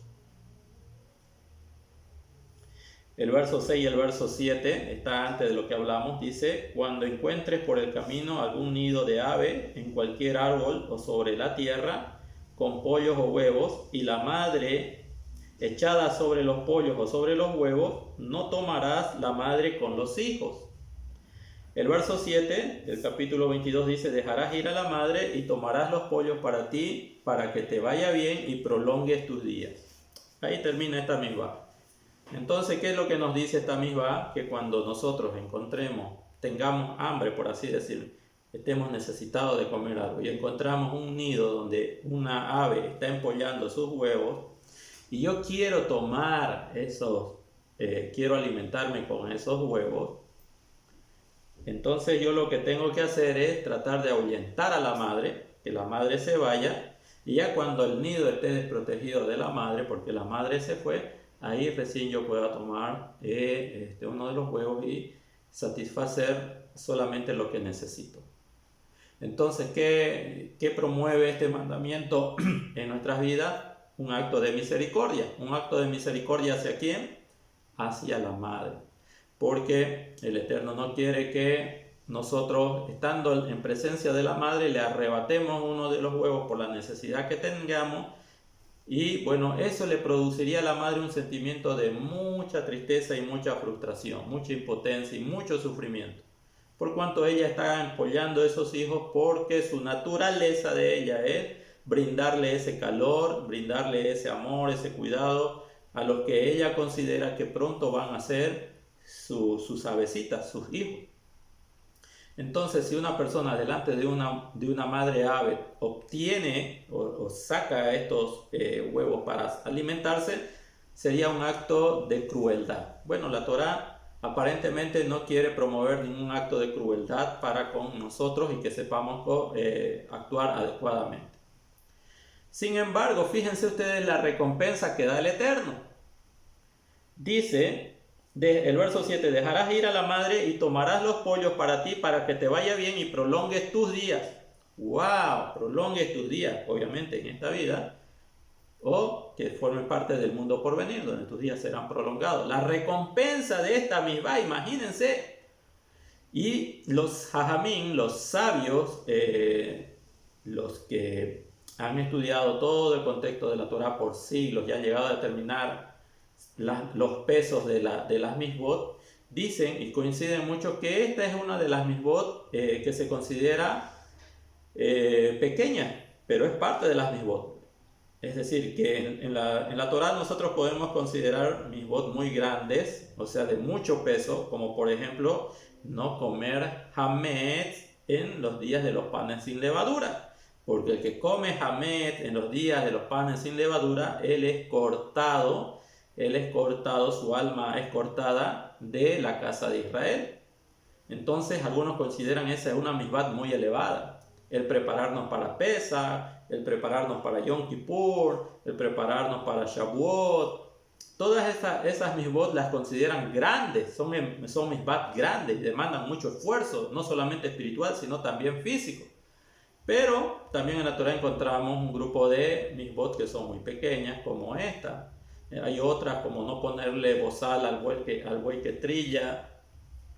Y son cosas pequeñas que no demandan mucho esfuerzo, pero que están dentro del contexto de las 613 misbot. Bien, el Mashiach, Yehoshua, nos habló precisamente con relación a ser un observante. Un sadik debe observar tanto las misbot que se consideran gadol, muy grande, como las katán, pequeñas. Misbot grandes y misbot pequeñas. Y es por eso que nosotros cuando leemos Mateo capítulo 5 del verso 17 en adelante, cuando él nos habla de que no viene a abrogar la ley, la Torá, y tampoco los profetas, los escritos de los profetas, sino viene a darle el cumplimiento adecuado, que no se hagan otras conjeturas, sino la aplicación adecuada de la Torá, y que además él dice, y todo aquel que transgreda uno de los misbot más pequeños, y así los enseñe a los demás, entonces en el reino de los cielos ese será llamado muy pequeño. ¿Por qué? Porque no tiene cuidado de los mandamientos pequeños. Le gusta figurar con los mandamientos grandes, que todos vean que cómo usa su talit, cómo usa su tzitzit, cómo se viste, cómo va el rezo, cómo usa los tefilim, cómo hace muchas cosas para que todo el mundo lo vea, y son importantes, y no es malo que todo el mundo lo vea, siempre y cuando él los esté cumpliendo. Ahora, pero si él deja de cumplir los más pequeños, porque los más pequeños nadie lo ve, entonces ese será llamado muy pequeño en el Malhut Hashamay o en el mundo por venir. Pero si además una persona que ya guarda los preceptos que se consideran grandes dentro de la Torá, el Mashiach dice, y aún así haga los pequeños y así lo enseñe, ese de verdad será muy grande en el Malhut Hashamay o en el mundo por venir, en el reino de los cielos. Y aquí vemos nosotros que esta misbah, que es muy pequeña, también la debemos observar. También debemos manifestar misericordia hacia todas las criaturas, debemos manifestar misericordia hacia toda la creación, debemos respetar el ecosistema, debemos respetar no solamente a nuestro prójimo como ser humano, sino también respetar aquel mundo que fue creado también en el sexto día, pero que es de un nivel inferior, como el mundo del reino animal, sobre todo de los animales con los que nosotros nos relacionamos. Cuando vemos nosotros, por ejemplo, el año pasado se quemó una gran extensión de territorio en nuestro país, sobre todo en la Chiquitanía. Cuando vemos las noticias, ustedes escuchan las noticias que está ocurriendo en el Brasil, se está quemando el Amazonas, se está buscando exterminar con todo eso. Ahí y ellos están motivados, como también hubo una motivación aparentemente en la quema de la Chiquitanía, hay una motivación también en aquellos que están destruyendo el Amazonas.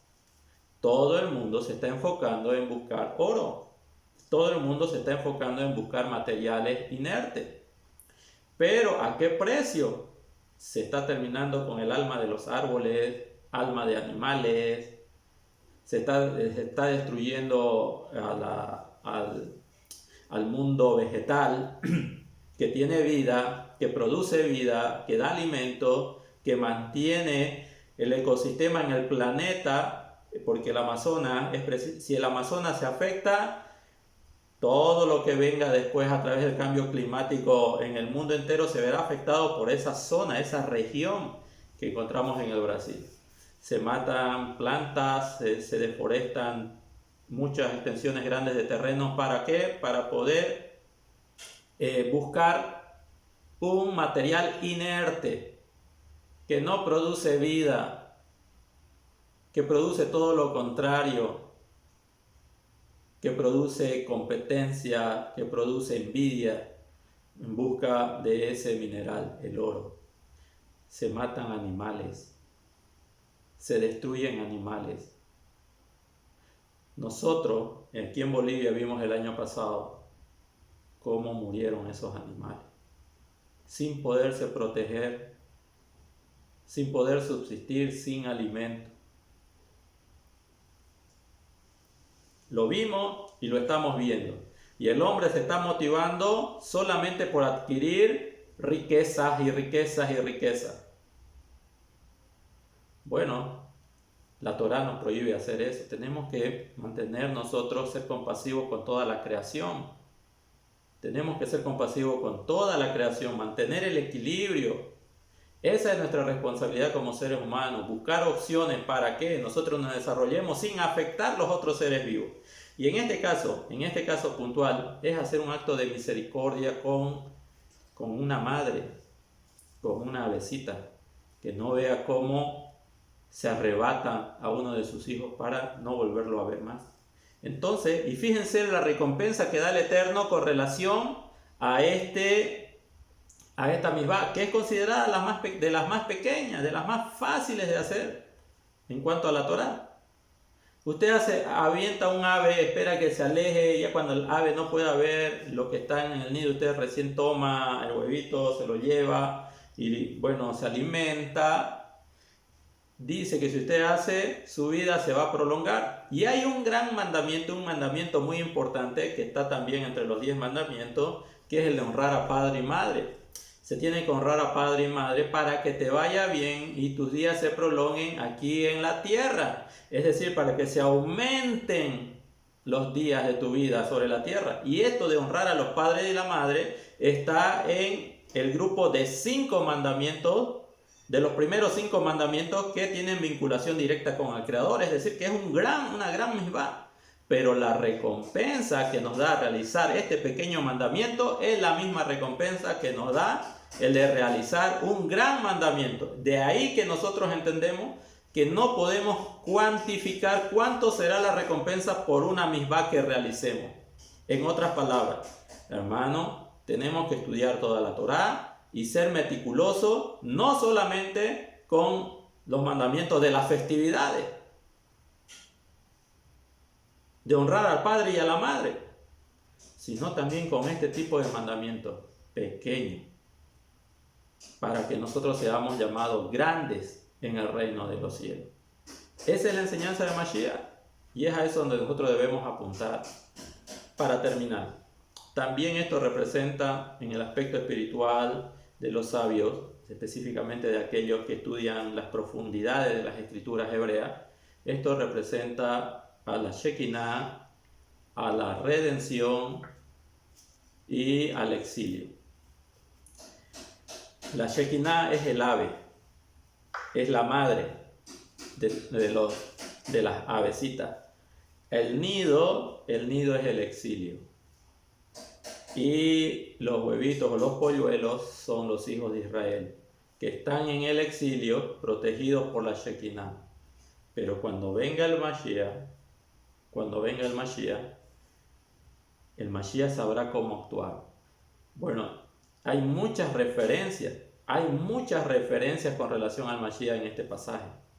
Primero y lo quisiera leer, por favor, porque no tengo la capacidad de explicarlo, pero sí lo quisiera leer y quisiera que ustedes presten atención brevemente a un tratado que me pasaron con relación a lo que representa y lo que dicen los sabios con relación al Mashiach y que está escrito en el Zohar. Fíjense lo que dice. Basado este pasaje en el Zohar se entiende una narración increíble sobre el nido de pájaro, que es un término para el palacio celestial del Mesías. Escuchen bien. El Zohar pinta esta imagen increíble. Entonces el Mesías se levantará del jardín del Edén. Escuchen bien. De ese lugar que se llama el nido de pájaro. Se levantará en la tierra de Galilea, y en ese día el mundo entero será sacudido y todos los hijos de los hombres buscarán refugios en cuevas y en lugares rocosos. Con respecto a ese tiempo está escrito: y entrarán en los agujeros de las rocas y en las cuevas de la tierra por temor al Eterno y por la gloria de su majestad cuando se levante para sacudir terriblemente la tierra. Esto está en Isaías capítulo 2:19. La gloria de su majestad, aquí viene la explicación, se refiere al Mesías. ¿Cuándo se revelará en la tierra de Galilea? ¿Por qué en la tierra de Galilea? O sea, el norte de Israel, donde estaban las 10 tribus del norte. Porque en esta parte de la tierra santa primero comenzó la desolación. Y por lo tanto, Él se manifestará allí primero y desde allí comenzará la guerra contra el mundo. Interesante lo que dice el Zohar. Fíjense, dice que el Mesías comenzará por Galilea. ¿De dónde es que viene el Mashiach? Sabemos que el Mashiach nació en Belén, en el sur, pero él es conocido como que viene de Nazrat o Nazaret, como dicen algunos. Y eso está en la zona de Galilea. O sea que el Zohar interpreta, o los sabios interpretan, que el Mashiach viene del norte, viene de la parte de Galilea. Y ¿se acuerdan ustedes cuando uno de los discípulos le dice a Natanael: hemos hallado a uno que es el Mesías, el cual viene al Mesías de Nazaret? Y él dice: ¿acaso algo bueno puede salir de Nazaret? ¿O algo bueno puede salir de Galilea? Y nosotros nos damos cuenta entonces de que lo que dice el Zohar ya antes lo había dicho los escritos de los seguidores del Mashiach. Pero voy a seguir leyendo. Y dice: después de los 40 días, durante los cuales la columna se habría colocado entre el cielo y la tierra ante los ojos de todo el mundo, el Mesías se habrá manifestado y una estrella saldrá del oriente. Escuchen bien, esto nos relaciona también con lo que dice Mateo con relación al nacimiento del Mashiach. Abrigada en tonos y brillando intensamente, y otras 7 estrellas la rodearán y la combatirán de todas partes, 3 veces al día durante los 70 días ante los ojos de todo el mundo. El Mesías estará escondido durante 12 meses en la columna de fuego que volverá, aunque no será visible. Después de los 12 meses, el Mesías será llevado al cielo. Wow, esto se relaciona mucho con lo que nosotros leemos en los escritos de los primeros discípulos de Mashiach. Y dice: será llevado al cielo en esa columna de fuego y recibirá allí poder, dominio y corona real.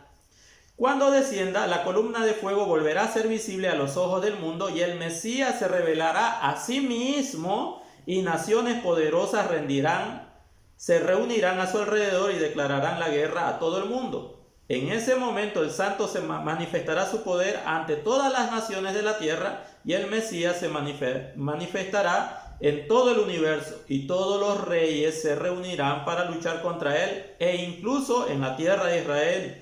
Y se encontrarán algunos malvados que se unirán a ellos en la lucha contra el Mesías. Esto está en el Zohar capítulo 2, 8 A y B de la edición de prensa de Soncino. ¿Ya? Veamos otro aspecto que dice Rab Haim Vital, el discípulo de Yitzhak Luria, y comenta. Y que si estamos haciendo referencia a estos pasajes porque ellos no son creyentes en el Mashiach y ellos nunca leyeron la Besorá del Mashiach. Ellos llegan a estas conclusiones por medio del estudio estricto de las Escrituras. Ahora, Rab Haim Vital obviamente no cree en el Mashiach, y Rab Yitzhak Luria, que es el padre de lo que se puede decir como la Kabbalah, comenta lo siguiente. O sea, Rab Haim Vital comenta lo siguiente. Y vuelvo a reiterar, aquí debemos puntualizar que él nunca leyó los escritos de los discípulos del Mashiach y Yehoshua. Dice así: así encontramos que Moshe Rabenu ascendió al cielo en cuerpo y alma y permaneció allí durante 40 días. De manera similar, el Mashiach, escuchen bien, a través de la ayuda del Todopoderoso tendrá el mérito de alcanzar esa noble alma. Entonces, se dará cuenta de que de hecho es el Mashiach, aunque nadie más lo sabrá. Es decir, no se revelará en primera instancia a todos. No se va a revelar en primera instancia a todos. Este es el secreto que alude el Zohar. Mashiach será revelado, pero nadie lo percibirá. Poco después el Mashiach estará escondido en cuerpo y alma, y ese pilar divino, la inclinación espiritual de su alma sublime, entonces el Mashiach se revelará al cielo tal como Moshe ascendió al firmamento, y posteriormente regresará, o sea, el Mashiach regresará y será claramente revelado o completamente revelado para que todos lo vean. Todo el pueblo judío lo percibirá y acudirá en masa a él. Esto está escrito por el Rab Haim Vital en Arba Meyos Shekel Keser, página 68. Bueno, ¿de dónde sacan ellos esta explicación? De esta misbah. De la misbah que tiene que ver con lo que representa el nido de pájaro. El nido de pájaro es un concepto judío que representa el Edén, que es la morada del Mashiach. El Mashiach se va a manifestar en un determinado momento, obviamente. El nido dijimos que era el exilio, los huevos eran Israel, y el Mashiach se va a manifestar precisamente primero en el exilio, porque la casa de Judá todavía no lo ha reconocido. ¿Cuándo es que lo va a reconocer? Según Rab Haim Vital, él va a ser reconocido posteriormente de que él reciba autoridad, reciba la corona real y el dominio. Él cuando regrese, entonces se manifestará a todo Israel, y entonces toda Judá va a empezar a depositar su confianza en él. Como vemos, la idea de que el Mashiach viene, está oculto, o sea, se revela a unas pocas personas, luego asciende, recibe autoridad y luego vuelve para manifestarse a todo Israel, los discípulos del Mashiach no se lo sacaron de la mente. Los seguidores de Yehoshua HaMashiach no se inventaron y no crearon una nueva idea del Mashiach. Esto lo dice el Zohar y esto también lo dice Rab Haim Vital, que no tienen conexión alguna con los discípulos del Mashiach. Pero es que la sabiduría del Eterno en este tiempo le está permitiendo a la casa de Judá inclusive abrir su entendimiento para que puedan entender cómo es el proceso en el cual se manifestará la redención. Por eso nosotros tenemos una revelación muy importante, la revelación de los escritos de los inspirados del Mashiach, de los seguidores del Mashiach. Ellos hablan en nombre del Mashiach, en honor a las enseñanzas del Mashiach. Las transmiten así, y hoy vemos que también en la casa de Judá muchos están empezando a comprender la misma óptica, la misma percepción acerca del Mashiach. En ese sentido, nosotros podemos continuar en este tiempo buscando mayor revelación en cuanto a las escrituras inspiradas desde una revelación adicional. No estamos diciendo que es algo nuevo, sino enseñanzas del Mashiach que nos abren el entendimiento para poder comprender todos los secretos que encontramos en las escrituras. Bueno, con esto quisiera poner fin a mi participación, pero motivarles siempre a la oración, a la plegaria, a hacer actos de misericordia, a hacer actos de bondad en todo este tiempo, a fin de que nosotros podamos cumplir tanto con los mandamientos importantes de la Torá, como aquellos que a veces consideramos como mandamientos muy pequeños. Y fíjense, ahuyentar a la madre para tomar algunos de los huevitos del nido y alimentarnos solamente lo necesario, trae una recompensa tan grande como el de honrar a los padres. Entonces no despreciemos ni menospreciemos ninguno de las misbah. Todas las misbah tienen corrección para nuestra alma. Todas las misbah traen una rectificación de nuestras almas a fin de que nosotros podamos ser perfeccionados para toda buena obra en el camino de la Torah. Shabbat Shalom.